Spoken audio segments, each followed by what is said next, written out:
Capítulo 13. Continue escalando. Do livro Ame como se nunca tivesse sido ferido. Autor Jensen Franklin. O inimigo gosta de usar fortalezas para nos manter longe do lugar para o qual Deus nos chamou. As fortalezas da falta de perdão, raiva e amargura são reais. Eu quero lhe ensinar com o Antigo Testamento a derrotá-las. Um momento poderoso na história e nas Escrituras é capturado para nós no livro de 2 Samuel. Davi levou seus homens ao que hoje é chamado Jerusalém para lutar contra os seus então moradores, os jebuseus. Os jebuseus eram guerreiros fortes e poderosos, e a cidade deles estava no alto de uma montanha, uma fortaleza que certamente era fortificada por muralhas impenetráveis. Confiantes que nenhum inimigo os atacaria com sucesso, os jebuseus insultaram Davi e a seus homens. Você nunca vai entrar aqui. Eu posso ouvi-lo zombando. É melhor desistir enquanto pode. Mas Davi descobriu a fraqueza deles, um túnel de água. Ele ordenou aos seus homens que atacassem escalando essas brechas e surpreendendo o inimigo do outro lado. A estratégia de Davi foi um sucesso e a fortaleza de Jerusalém foi capturada. Veja 2 Samuel 5, 6 ao 10. O significado desse evento é que ele representa o momento em que a cidade de Jerusalém veio a existir. Ela foi tomada pelo povo de Deus e ungida por um propósito profético. O interessante é que pouco antes disso acontecer, a nação de Israel foi dividida entre os que seguiam Davi e os que conheceram Isbosete, filho de Saul, como rei. Foi como uma guerra familiar, irmãos contra irmãos, familiares contra familiares. A tribo de Judá tornou a cidade de Hebrom a capital. Embora Davi fosse coroado rei em Hebrom, Deus tinha um propósito maior para ele. Ele disse a Davi que ele foi ungido para governar toda a nação de Israel. Ele estava destinado a unir a família. Quando as tribos se juntaram e se uniram sob o reinado de Davi, o tempo havia chegado. Acredito que Davi sentiu algo em seu coração, um profundo desejo de assumir essa cidade impenetrável. Posicionada no centro das antigas tribos de guerra, estava destinada a ser a capital do reino unificado. O que me impressiona nessa história é como Davi poderia ter se conformado. Ele poderia ter ficado satisfeito, finalmente reinando sobre toda Israel na cidade de Hebrom. Ele poderia ter se sentado em seu trono e respirado. Mas algo o chamou para um lugar mais alto, um sonho para ser cumprido. Ele podia ouvir Deus em seu coração dizendo: onde você está não é o seu destino final. Veja, muitos anos antes, logo depois que Davi matou Golias, ele fez algo estranho. Ele levou a cabeça do gigante cheia de sangue para a cidade dos jebuseus. Eu o imagino colocando-a em cima de uma lança e plantando-a do lado de fora das muralhas sobre uma colina. Eu acredito que Davi estava marcando seu território como se ele estivesse dizendo: estou colocando essa cabeça aqui como aviso de que um dia eu voltarei e tomarei essa cidade para Deus, porque Deus a entregou a mim. Eu tenho fé nisso. Anos depois, olhando para a mesma muralha dessa cidade impenetrável, acho que Davi deve ter se recordado daquela agitação em seu coração. Ele sabia que havia um lugar maior do que o lugar onde ele estava. Ele se lembrou e saiu de casa. Davi e seus homens estavam destinados a assumir aquela cidade. Não era apenas porque eles queriam fazer, era uma ordem direta do trono de Deus. Cerca de 400 anos depois que Deus ordenou a Israel que assumisse toda a terra de Canaã, este era o único território que ainda não tinha sido conquistado. Apesar de pertencer ao povo de Israel, para o olho destreinado parecia impenetrável, impossível. Deus não destinou o seu casamento ou a sua família a uma vida de conflito. Ele não destinou seu relacionamento ao fracasso. Ele lhe destinou para a reconciliação. Deus lhe destinou para a vitória sobre o seu casamento, sobre a sua família, sobre os seus relacionamentos. A vitória de Deus é que a sua família se una. Ele quer derrubar as muralhas que causam divisão. Ele quer reconciliar as diferenças. Ele quer que você ame como se nunca tivesse sido ferido antes. Deus está chamando você para um lugar maior do que onde você está, derrubando todas as fortalezas. Os jebuseus haviam estabelecido uma fortaleza e derrotá-los não seria fácil. Ao longo de sua história, os filhos de Israel ouviram as lendas dos jebuseus. Eles eram fortes, ferozes e poderosos. Um misticismo os cercavam. Sabendo quão fortalecida era a cidade deles, os jebuseus zombaram de Davi e de seus homens. Eles estavam tão confiantes em sua fortaleza que provocaram os israelitas, dizendo que até mesmo os cegos e os coxos poderiam impedi-los. Isso é importante, pois era uma menção pessoal a 2 heróis da fé na história de Israel. Os cegos representavam Isaac, que perdera a visão quando morreu. Os coxos representavam Jacó, que depois de lutar com um anjo foi ferido e possivelmente mancou pelo resto da vida. Os jebuseus usaram guerra psicológica contra os soldados hebreus. Este lugar não é de vocês. Vocês não são poderosos o suficiente. Vocês vêm de manco e de cego. Fiquem contentes com o que vocês têm. Conformem-se com Hebrom, acomodem-se aonde vocês estão e desistam do lugar alto com o qual vocês estão sonhando. O inimigo não é bom em jogar nossas fraquezas em nossa cara. Você não tem o que acha que tem. Seu pai era um bêbado, você também será. Essa fortaleza está na sua família há gerações, não tem como você vencer. Davi sabia que ele tinha uma batalha em suas mãos. Quando você quer viver o melhor de Deus, quando você deseja uma família que se ama, que permanece unida e em paz, você terá que lutar para chegar lá. Parece que cada um de nós temos a tendência natural de querer lutar. Coloque 2 crianças pequenas em um quarto vazio. Dê a elas um brinquedo. Feche a porta e observe o que acontece. Não demorará muito para que elas comecem a lutar por ele. Mas nós não somos crianças.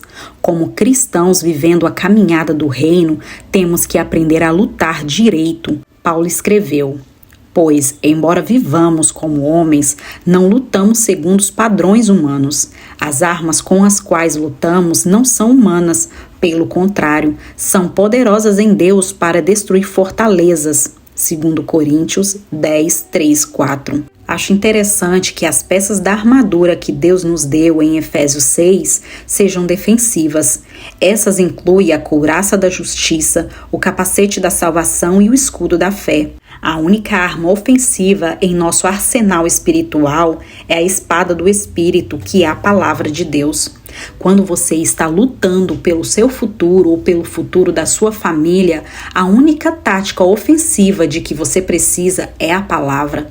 A palavra sempre será suficiente. Quando o inimigo vem contra você, ele está atrás de alguma coisa. Ele não faz isso por fazer. Ele está atrás dos despojos. Ele está atrás de você. Ele está atrás do seu cônjuge. Ele está atrás dos seus filhos. Ele quer levar você e os que você ama e infectá-los com amargura, raiva, ofensa e falta de perdão. Saiba pelo que você está lutando. A batalha mais difícil é igual à sua maior vitória. Então Davi e seus homens estavam em pé diante da montanha. Uma ampla área no topo havia se achatado. Muralhas enormes cercavam a cidade. Não havia como entrar. Então os olhos de Davi caíram nessa fraqueza que mencionei no começo desse capítulo, um túnel de água. Isso também pode ser descrito como um poço de água ou uma calha. Você já limpou as suas calhas? É um trabalho horrível. Depois de puxar as luvas grossas de borracha que alcançam os cotovelos, é hora de começar a puxar uma pilha interminável de gosma e detritos. Dali vem todo o lodo, lama, galhos e folhas, restos de ninhos de pássaro e às vezes até pequenos animais. É simplesmente nojento. É por isso que Davi estava disposto a escalar. Ele sabia que Deus tinha um plano maior em mente. Ele sabia que Deus queria que ele fizesse mais do que simplesmente se conformar e governar em Hebrom. Deus queria que ele tomasse Jerusalém. Deus disse a Davi: Hebrom é o que você pode fazer, mas Jerusalém é o que só eu posso fazer. E eu quero que você vá até lá. Isso não será fácil. Vai ser feio e sujo. Davi teve que escalar a calha. A vitória vem nos lugares mais estranhos. O primeiro foi um guerreiro chamado Joabe. Ele disse: Espera, eu esperei por isso a minha vida toda. Vejam isso, jovens guerreiros, eu vou escalar. E Joabe começou a subir. Quando ele saiu do outro lado, Você pode imaginar quanto lodo e porcaria estava espalhado sobre ele. Sua aparência era péssima, ele cheirava mal. Mas ele levantou as mãos em vitória e disse: Deus nos deu essa cidade. Davi e seus homens capturaram a cidade dos jebuseus. Molhados, fétidos e sujos, eles conquistaram o que por direito pertenciam a eles. Você pode estar enfrentando uma fortaleza em sua vida agora. Talvez você esteja tentando salvar seu casamento, ou você esteja tentando salvar um relacionamento com um filho adulto e rebelde. Contudo, por maior ou intimidadora que seja essa fortaleza, Deus pode libertar você. Ele pode levantar sua família das profundezas da amargura, vergonha e falta de perdão. Eu não sei o quão difícil sua batalha se tornou, mas eu sei que este é o lugar onde Deus mais será glorificado em sua vida. É onde a unção vai chegar. As batalhas mais difíceis de sua vida produzirão as maiores vitórias. Não se acomode. A luta por Jerusalém continua em nossa vida.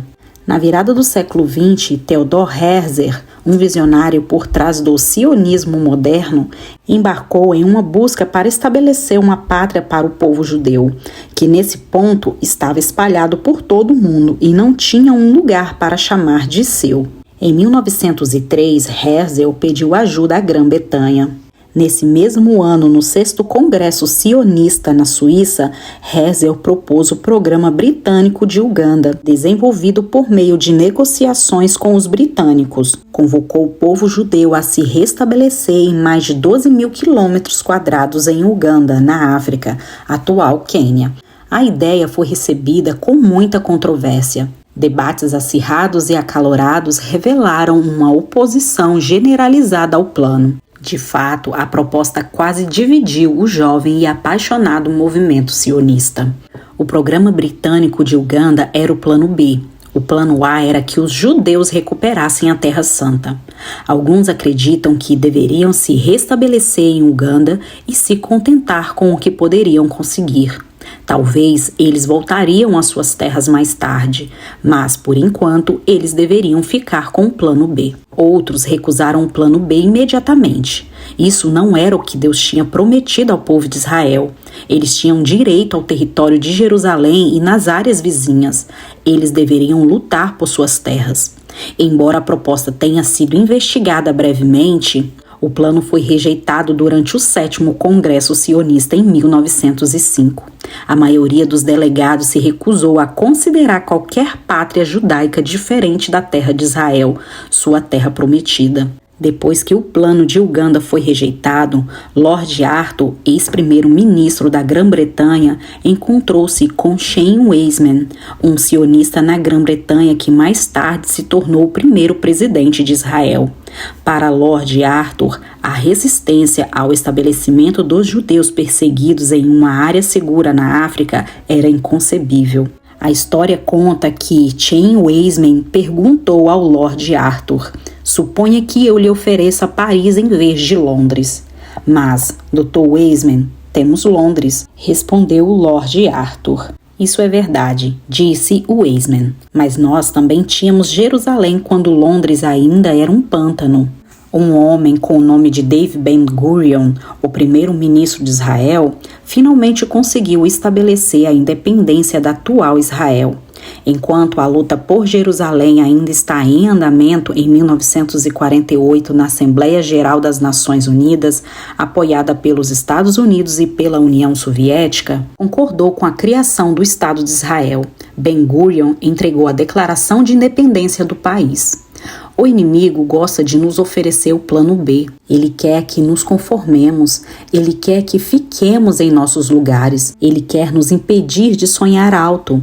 Ele nos dará todas as razões pelas quais não devemos querer mais para nossas vidas ou para as nossas famílias. Ele nos mostrará por que é impossível conciliar.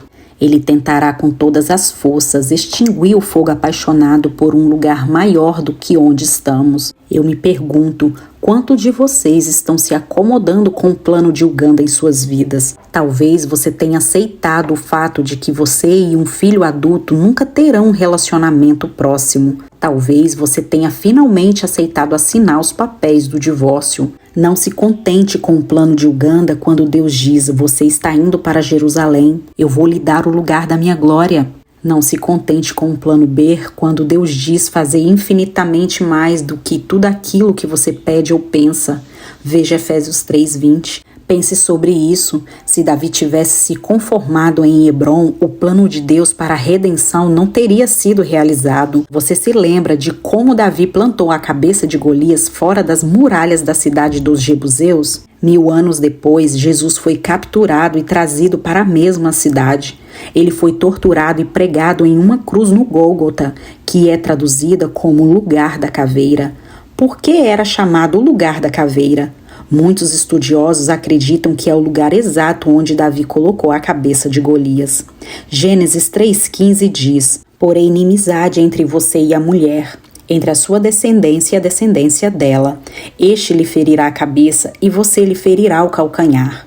Quando os soldados romanos pregaram os pés de Jesus naquela cruz, Satanás feriu o calcanhar de Jesus. E com o estrondo da cruz se colidindo com a terra, Jesus esmagou o crânio de Satanás. A tomada de Davi da cidade de Jerusalém mostra o plano de Deus. O inimigo tentou frustrar o plano de salvação de Deus por meio de uma disputa familiar. Enquanto as tribos de Israel estivessem divididas, eles não poderiam capturar as cidades dos jebuseus. A fortaleza daquela família tinha que ser conquistada para que o poder da cruz pudesse ser erguido. O inimigo dividiu sua família e estabeleceu uma fortaleza? Por intermédio do poder da cruz, você pode derrubar fortalezas. Por meio do poder da cruz, você pode derrotar o inimigo. Mediante o poder da cruz, você pode ser vitorioso. Deus quer dar-lhe a vitória no seu lugar da caveira, renovando o seu pensamento, algo do qual eu falei no capítulo 5. Gostaria de compartilhar 2 princípios para superar as fortalezas. Escute o que Deus está dizendo e acredite no que Deus diz ser verdade. Ouça o que Deus está dizendo. Se você estiver em uma batalha pela sua família, não deixe que o que você vê atrapalhe o que Deus quer que você ouça. Em meados de outubro, em 1982, mais de 60 mil torcedores se reuniram para assistir ao time de futebol americano, os Badgers, enfrentando os Spartans. Assistindo ao jogo se desenrolar em seu próprio campo, os fãs dos Badgers rugiram com a expectativa de uma vitória. Infelizmente, os Badgers rapidamente começaram a perder dos Spartans. Aqui é onde a história fica estranha. Quanto mais para trás os Badgers ficaram, mais alto os torcedores gritaram. Eles gritaram mais, eles aplaudiram com mais intensidade. Não fazia sentido. Os colegas de equipe e treinadores dos Badgers ficaram atônitos ouvindo seus torcedores gritarem de paixão enquanto estavam perdendo feio. Sem que os jogadores de campo soubessem, muitos dos fãs estavam ouvindo por rádio portáteis. A 100 quilômetros de distância, os Milwaukees vencia os Cardinals no World Series. As pessoas nas arquibancadas que gritavam mais alto a cada minuto que passava respondiam aos que ouviam, não os que viam. Eles estavam comemorando a vitória na presença do que parecia ser uma derrota. Que quadro de contradição! Quando Davi e seus homens olhavam para a cidade dos jebuseus com os olhos naturais, viram a montanha rochosa, as muralhas impenetráveis da cidade e os poderosos guerreiros que ficavam atrás das muralhas. Mas eles também ouviram a voz do Senhor que prometeu vitória no que parecia uma situação impossível. Você está respondendo ao que você vê ou o que Deus diz. Pense nisso. Realmente pense nisso. Quando você olha para o que está ao seu redor, você se sente pressionado? Você se sente sobrecarregado? Você sente medo, derrota? As escrituras são claras de que a fé não tem nada a ver com o que vemos. Nós andamos pela fé, não pelo que vemos. Veja 2 Coríntios 5:7. A fé vem pelo ouvir, não pelo que vemos. Veja Romanos 10:17. É assim que podemos permanecer de pé em um mundo caído. A fé não olha para o fato e diz: bom, eu deveria desistir. A fé olha para as circunstâncias que tem impossível escrito nela e então ouve o que o céu está dizendo. E no céu você nunca ouvirá Deus dizer: você deveria desistir. Você não vai conseguir, simplesmente desista. Se você escutar, ouvirá Deus lhe dizendo que Ele está do seu lado, que está lutando por você, que com Ele você é mais do que um vencedor. Decida hoje, como pessoa de fé, tirar os seus olhos da sua situação e abrir os seus ouvidos para a voz de Deus. Só então você pode começar a se mover em direção à vitória. Paulo escreveu: por isso, não abram mão da confiança que vocês têm. Ela será ricamente recompensada. Vocês precisam perseverar de modo que, quando tiverem feito a vontade de Deus, recebam o que Ele prometeu. Pois em breve, muito em breve, aquele que vem virá e não tardará. Mas o meu justo viverá pela fé, e se retroceder, não me agradarei dele. Nós, porém, não somos dos que retrocedem e são destruídos, mas dos que creem e são salvos. Hebreus 10, 35, 39. Eu amo essa frase. Nós, porém, não somos dos que retrocedem. Você não é fraco, você não está vencido, você não está derrotado, você é forte, você é poderoso, você é um vencedor. Acredite no que Deus diz que é verdade. Segundo, acredite no que Deus diz, não no que você sente ou no que as suas circunstâncias determinam. Em 1986, Walter George quebrou o recorde mundial de 1,5 km quando correu essa distância em 4 minutos e 12,75 segundos. Ninguém correu mais rápido por 30 anos. Então, em 1923, um atleta finlandês chamado Paavo tirou 2 segundos da distância correndo em 4 minutos e 10,4 segundos. Esse recorde mundial permaneceu inquebrável por 8 anos. Depois disso, o tempo foi ficando mais curto em alguns segundos, mas havia um mito generalizado de que não era possível quebrar a marca dos 4 minutos. Alguns médicos de fato disseram que era fisicamente impossível. Um homem escolheu não acreditar na mentira. Em 1954, Roger quebrou o recorde pela primeira vez na história da humanidade quando correu 1,5 km em 3 minutos e 59,4 segundos. Embora eu tenha certeza de que há muitos atletas dos quais não ouvimos hoje que acreditavam que era possível correr essa distância de menos de 4 minutos, foi Roger quem realmente fez isso. Ele desafiou as probabilidades, ele acreditava que isso poderia acontecer. Ele trabalhou, treinou, praticou e se sacrificou para que pudesse ser o único a quebrar o recorde. É engraçado, esta barreira foi quebrada muitas vezes desde então e agora é o padrão para corredores de meia distância. Que exemplo poderoso que acontece quando você tem uma nova mentalidade. Se você ainda não percebeu isso, a vida é uma subida íngreme. No seu caminho para o lugar, o propósito, o destino ou o lugar alto que você está tentando alcançar, vai ser necessária alguma escalada. Eu descobri em minha própria vida que o sucesso no casamento, família, relacionamentos e na minha caminhada espiritual é uma subida íngreme. Deus está procurando por alpinistas. Alpinistas são dedicados, eles enfrentam riscos, eles olham para as montanhas que parecem ser intransponíveis e eles aceitam a designação de Deus para escalar e conquistar aquelas montanhas em seu nome. Coragem, permaneça na luta. A boa notícia é: Deus já venceu. A grande ideia: não se acomode, continue escalando.